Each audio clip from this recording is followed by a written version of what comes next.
വെണ്ടയ്ക്ക കൊണ്ടൊരു മസാല, വെണ്ടയ്ക്ക മസാല, അതായത് ബിണ്ടി മസാല എന്ന് പറയും. വെണ്ടയ്ക്ക മസാല ഉണ്ടാക്കുന്നതിനായി 25 വെണ്ടയ്ക്ക കഴുകി വൃത്തിയാക്കി വെള്ളമെല്ലാം ഒപ്പിക്കളഞ്ഞ് വെച്ചിട്ടുണ്ട്. ഇനി നമുക്കിത് രണ്ടായിട്ട് മുറിച്ചെടുക്കണം. സൈഡെല്ലാം കട്ട് ചെയ്തിട്ട് വെച്ചിരിക്കുകയാണ്. ഇത് രണ്ടായിട്ടൊന്ന് മുറിച്ചെടുക്കാം. ഈ വലുപ്പത്തിൽ രണ്ടായിട്ട് മുറിച്ചെടുക്കണം. എല്ലാം ഇതേപോലെ തന്നെ മുറിക്കണം. വെണ്ടയ്ക്കെല്ലാം രണ്ടായി കട്ട് ചെയ്ത് മുറിച്ച് വെച്ചിട്ടുണ്ട്. ഇനി നമുക്കിതൊന്ന് ഫ്രൈ ചെയ്തെടുക്കണം. പിന്നെ ഈ മസാലയ്ക്ക് ആവശ്യമുള്ള മറ്റ് സാധനങ്ങൾ: ഒരു മീഡിയം തക്കാളി അരിഞ്ഞത്, ഒരു സവാള, ഉള്ളി ചെറുതായി അരിഞ്ഞത്, ഒരു ചെറിയ കഷ്ണം ഇഞ്ചി ചതച്ചത്, ഒരു 3 അല്ലി വെളുത്തുള്ളി ചതച്ചത്, ഒരു 2 പച്ചമുളക് കീറിയത്, ഒരു 3 ടേബിൾ സ്പൂൺ തൈര്, ലാസ്റ്റ് ചേർക്കാനായി മല്ലിയില, കസൂരി മേത്തി, അതൊരു 1/2 ടീസ്പൂൺ ലാസ്റ്റ് ചേർക്കണം. പിന്നെ വേണ്ടത് ഉപ്പ്, ആവശ്യത്തിന് വെള്ളം, മസാലപ്പൊടികൾ: മുളക്, കാശ്മീരി മുളക് പൊടി, മല്ലിപ്പൊടി, മഞ്ഞൾപ്പൊടി, ജീരകം, കുറച്ച് ഗരം മസാലപ്പൊടി. ഇത്രയുമാണ് ഈ വെണ്ടയ്ക്ക മസാലയ്ക്ക് ആവശ്യമുള്ള സാധനങ്ങൾ. ഇനി ഇതെങ്ങനെ ഉണ്ടാക്കാമെന്ന് നോക്കാം. ഒരു കടായി അടുപ്പിൽ വെച്ച് സ്റ്റൗ കത്തിക്കാം. കടായി ഒന്ന് ചൂടാകട്ടെ. കടായി ചൂടാകുമ്പോൾ ഏകദേശം 2 ടേബിൾ സ്പൂൺ സൺഫ്ലവർ ഓയിൽ ഒഴിക്കാം. ചൂടാകുമ്പോൾ നമുക്ക് വെണ്ടയ്ക്കായിട്ടൊന്ന് ഫ്രൈ ചെയ്ത് മാറ്റാം.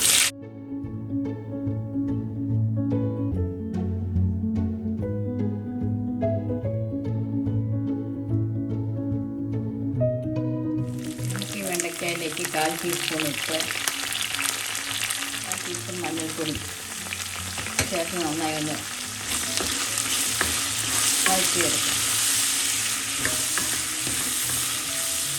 വെണ്ടയ്ക്ക ഏകദേശം 3/4 വെള്ളമാണ്.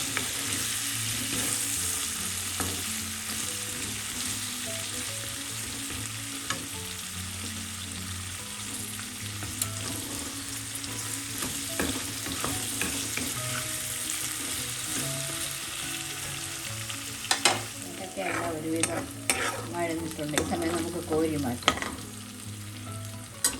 വെണ്ടയ്ക്കയെല്ലാം നമ്മൾ കോരി മാറ്റിയിട്ടുണ്ട്. ഓയിലെല്ലാം കോരി മാറ്റി ഒരു ബൗളിലോട്ടിടാം.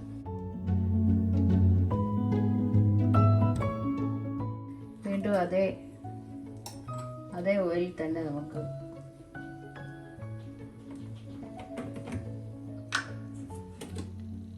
ഒരു 1/2 ടീസ്പൂൺ ഓയിലും കൂടെ ചേർത്ത് വീണ്ടും ഒന്ന് സ്റ്റൗ കത്തിക്കാം. വെണ്ടയ്ക്ക ഫ്രൈ ചെയ്ത് നമുക്ക് മാറ്റി വയ്ക്കാം. എണ്ണ ചൂടാകുമ്പോൾ അതേ ഓയിൽ നമുക്ക് 1/2 ടീസ്പൂൺ ജീരകം ചേർക്കാം. നമുക്ക് ഈ മസാല ഉണ്ടാക്കുന്നതിന് ജീരകമാണ് മെയിൻ വേണ്ടത്. ജീരകം ചെറുതായത് നോക്കുമ്പോൾ സവാള ചേർക്കാം.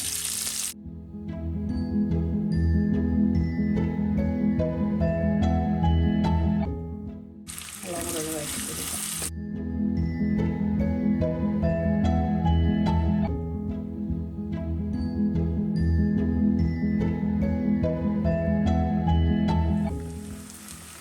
സവാളയൊക്കെ ചെറുതായി ഒന്ന് വാടിയിട്ടുണ്ട്. ഈ സമയം നമുക്ക് ഇഞ്ചി, വെളുത്തുള്ളി, പച്ചമുളക് ചേർക്കാം.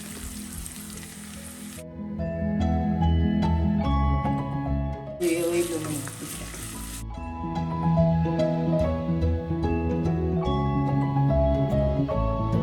എല്ലാം ചെറുതായി ഒന്ന് വേണ്ടുമ്പോൾ എല്ലാം കൂടെ ഒരുമിച്ച് മിക്സ് ചെയ്ത് വഴറ്റാം.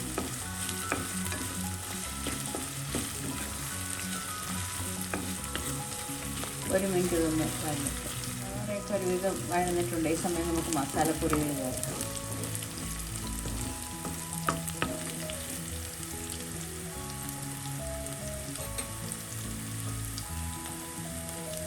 കാൽ ടീസ്പൂൺ മഞ്ഞൾപ്പൊടി, 2 ടീസ്പൂൺ കാശ്മീരി മുളക് പൊടി, 1 ടീസ്പൂൺ മല്ലിപ്പൊടി,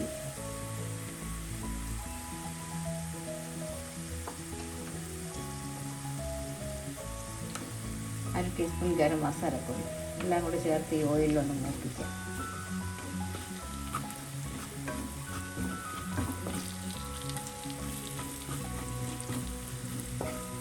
പച്ചമണം മാറുന്നത് വരെ നോക്കി.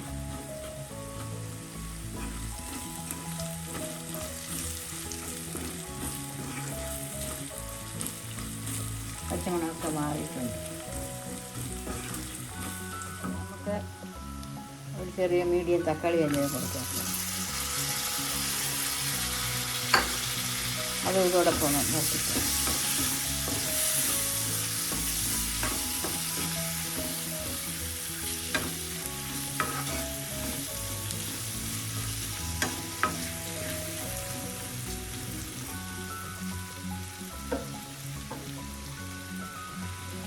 ഇപ്പോൾ നമുക്ക് 1/2 ടീസ്പൂൺ ഉപ്പും കൂടി ചേർക്കാം.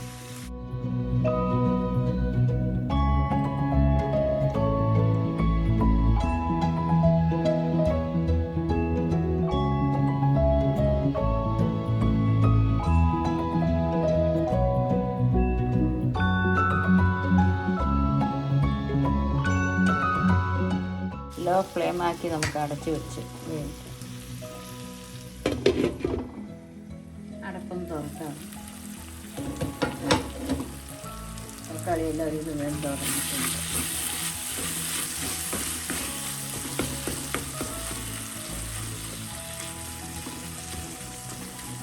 നമുക്കൊരു 1/4 ഗ്ലാസ് വെള്ളം കൂടെ ചേർത്ത് തക്കാളി ഒന്ന് ഇളക്കിയ ശേഷം വീണ്ടും അടച്ചു വെച്ചൊന്ന് വെന്തെടുത്ത് നല്ലതുപോലെ ഉടഞ്ഞു വയ്ക്കും.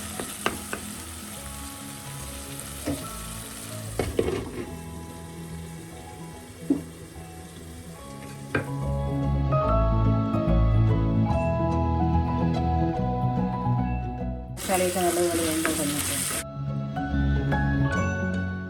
ഈ സമയം നമുക്ക് ഫ്രൈ ചെയ്ത് വെച്ചിരിക്കുന്ന വെണ്ടയ്ക്ക ചേർക്കാം. അതും ഇതോടൊപ്പം ഇളക്കാം.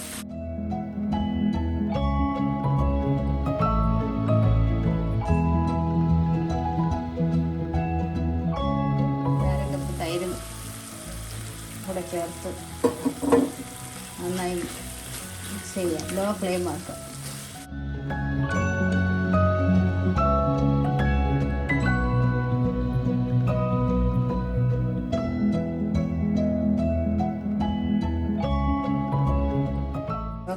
ഫ്ലെയിമാക്കി അടച്ച് വെച്ച് വേവിക്കാം.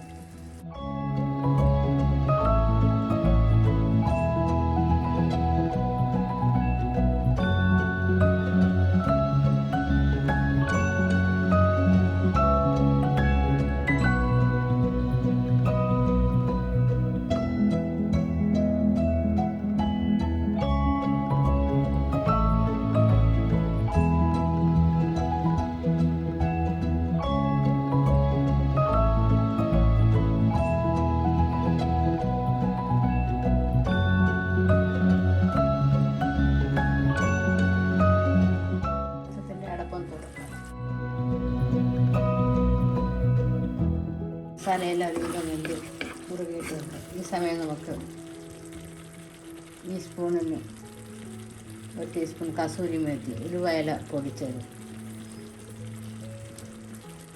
1/4 ടീസ്പൂൺ ഉപ്പ് ഇതുകൂടി ചേർത്ത് ഒന്ന് ഇളക്കി കൊടുക്കാം.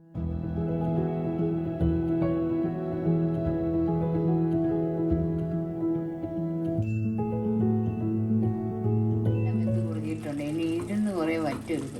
നമുക്ക് ലാസ്റ്റ് കുറച്ച് മല്ലിയിലയും കൂടെ ഇടാം. എൻ്റെ വീഡിയോ ആദ്യമായി കാണുന്നവർ ഇഷ്ടപ്പെട്ടാൽ സബ്സ്ക്രൈബ് ചെയ്യുക. മറ്റൊരു നല്ല റെസിപ്പിയുമായി വീണ്ടും കാണാം. Thank you. എല്ലാം ചേർത്തൊന്ന് കത്തിക്കുത്തി വെച്ച ശേഷം ഇളക്കിയ ശേഷം ഫ്ലെയിം ഓഫ് ചെയ്യുക. വെണ്ടയ്ക്ക മസാല റെഡി. തണുത്ത ശേഷം നമുക്കൊരു സെർവിങ് ബൗളിലോട്ട് മാറ്റാം. തുറക്കാം. വെണ്ടയ്ക്ക മസാല, അതായത് ഈ മസാല റെഡി. നമുക്കൊരു സെർവിങ് ബൗളിലോട്ട് മാറ്റാം.